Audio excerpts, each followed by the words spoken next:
Doctor Zakir नायक, जिसे दिन का कोई भी सवाल किया जाए तो एक झपक जाने से पहले ही मसले का हल दे चुके होते हैं, वो भी रेफरेंस के साथ। पंद्री हो या फिर कोई पंडित, इनके सामने दुबदू बहस में कोई भी नहीं टिक पाती। हिंदुइज्म या फिर क्रिश्चियनिटी या फिर बुद्धिज्म, कोई भी हो गैर मुस्लिम, सभी के बीच में लेक्चर देती थी और गैर मुस्लिम डॉक्टर जाकिर नायक को बड़े मोहब्बत से एक्सेप्ट भी करते थे। पर अचानक ऐसा क्या हुआ, डॉक्टर जाकिर नायक को इंडिया के प्राइम मिनिस्टर नरेंद्र मोदी ने उनको आतंक के आका जाकिर नायक नाम से ठहराया। क्या आप जानते हैं ये जाकिर नायक है कौन? आतंक के आका। और फिर डॉक्टर जाकिर नायक को इंडिया में हमेशा के लिए क्यों बैन कर दिया गया? उनके ऑफिशियल चैनल पीस टीवी को भी बैन कर दिया। उन्हें इंडिया के सबसे बड़े क्रिमिनल ठहराया गया और उन पे कितने आरोप लगाया गया और उन आरोप पर क्या सबूत है या ये फिर एक साजिश था? आइए जानते हैं आज की इस वीडियो में। गेट फैन की वीडियोस में एक बार फिर से खुशामदीद।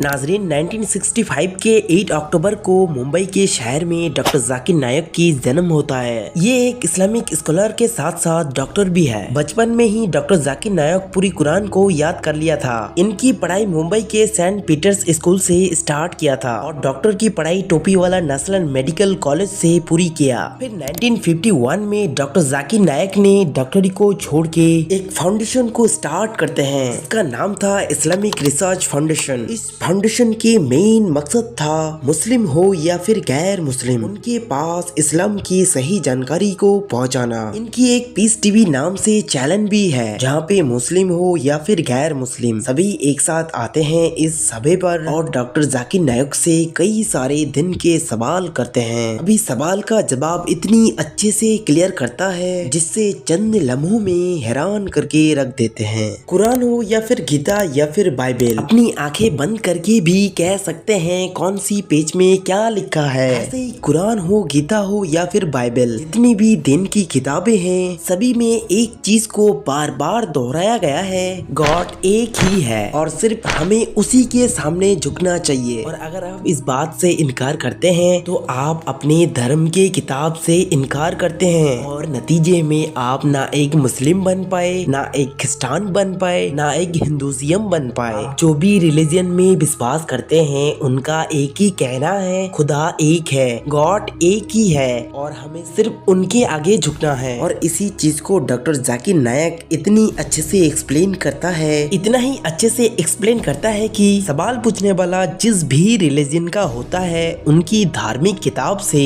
रेफरेंस देकर समझाते थे और इसी चीज पर लोग अट्रैक्ट होने लगे थे, जिससे धीरे धीरे गैर मुस्लिम मुस्लिम होने लगे थे। और इसी चीज के चलते इंडिया में 2007 में डॉक्टर जाकिर नायक के खिलाफ फेर लगाया गया। इन पे इल्जाम आना शुरू हो गया था कि ये दूसरे मजहब को नीचा दिखाने की कोशिश करता है, लोगों को भड़काता है। पर आज तक मौजूद कोई भी बयान में डॉक्टर जाकिर नायक ने ना किसी मजहब को नीचा दिखाने की कोशिश किया है या फिर किसी को भड़काने की कोशिश किया। डॉक्टर जाकिर को गलत साबित करने के लिए बहुत ही ज्यादा कोशिश किया गया था पर नाकाम रहे सभी। फिर 2016 के 1 जुलाई को बांग्लादेश में एक जंगली अटैक होता है। बांग्लादेश के ढाका शहर के गुलशन नंबर 2 रोड नंबर 79 के एक रेस्टोरेंट में ये जंगली अटैक होता है, जिसमें टोटल 22 लोगों की मौत होता है और इन्हीं 22 लोगों में से 17 लोग ऐसे थे जो इंडिया, अमेरिका और जापान कंट्री से थे। और इस जंगली हमले में डॉक्टर जाकिर नायक को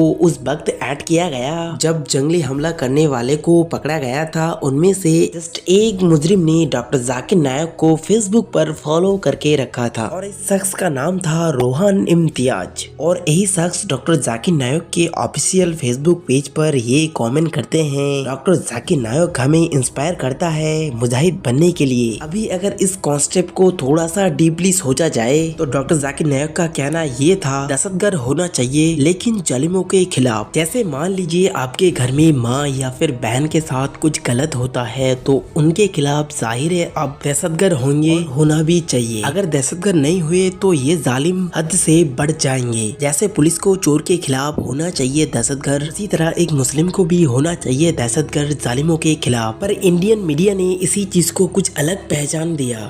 इस जंगली हमले को डॉक्टर जाकिर नायक ने किया। इंडियन रिपोर्टर टीआरपी के लिए किसी भी हद तक जा सकते हैं। हजारों ऐसे सबूत मिल जाएंगे जिससे आप अंदाजा लगा सकते हैं इंडियन रिपोर्टर टीआरपी के लिए कितना नीचे गिर सकता है। तो इसी इंडियन रिपोर्टर की बुनियाद पर इंडियन गवर्नमेंट डॉक्टर जाकिर नायक के इस्लामिक रिसर्च फाउंडेशन पर सील कर देता है, जिसके बाद डॉक्टर जाकिर नायक इंडिया छोड़ के मलेशिया में शिफ्ट हो जाते हैं। फिर जब इंडियन गवर्नमेंट फाइल किया कोर्ट के अंदर, तब डॉक्टर जाकिर नायक की पूरी प्रॉपर्टी को जब्त कर लिया गया। वहाँ का जो चीफ जज था उनका नाम था मनमोहन सिंह। उन्होंने जब इल्जाम लगाया डॉक्टर जाकिर नायक टेररिस्ट है, उनके बयान लोगों को भड़काता है, टेररिस्ट को प्रमोट करता है, तो जज का कहना ये था डॉक्टर जाकिर नायक के आज तक सैकड़ों बयान मैं देख चुका हूँ। आज तक ऐसे कोई भी बयान में ये मैंने नहीं सुना है कि डॉक्टर जाकिर नायक ने प्रमोट किया है टेररिस्ट को।